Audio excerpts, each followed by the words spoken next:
Depuis le début des années 2000, les médias traditionnels n'ont plus l'exclusivité de l'information. Ils partagent désormais l'espace public avec l'ensemble des internautes qui peuvent diffuser des contenus. Internet engendre des formats nouveaux, infographies, capsules vidéo, web documentaires ou médias en ligne, qui combinent texte, son et vidéo.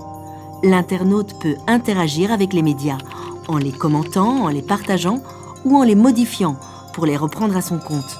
L'environnement médiatique est devenu interactif. Les médias sociaux ou des plateformes comme YouTube permettent l'émergence d'une prise de parole plus libre. Dans un média traditionnel, un rédacteur en chef lit l'article de son journaliste avant de le publier. Contrairement aux journalistes, l'internaute ne passe pas par ce contrôle éditorial. Désormais, tout le monde peut tout produire et le mettre à disposition de tous. Certains amateurs deviennent parfois très visibles grâce à ces nouveaux moyens et à cette liberté. Comme par exemple les humoristes youtubeurs Cyprien ou Norman, mais aussi dans des domaines plus sérieux, comme la vulgarisation scientifique ou politique, avec des internautes comme Usul. Amis internautes, bonjour. Dès lors, des vidéos de nature très différente cohabitent sur Internet.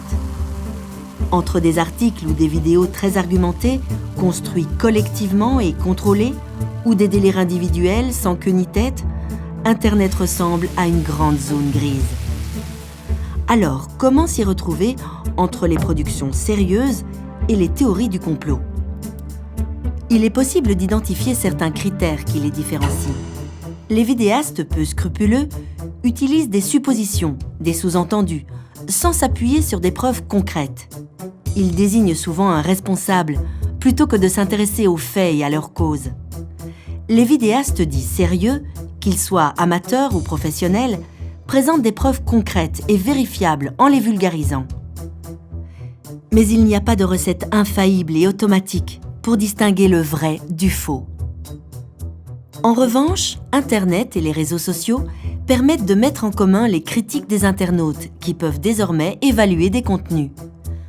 Les nouveaux médias permettent donc à la fois de publier des contenus sans contrôle préalable, mais aussi de rendre visibles les critiques qui sont adressées par les internautes à ces contenus.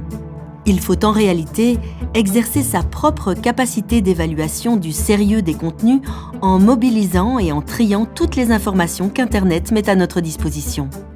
Finalement, le développement des théories du complot est peut-être une conséquence de la liberté d'expression que permet désormais Internet.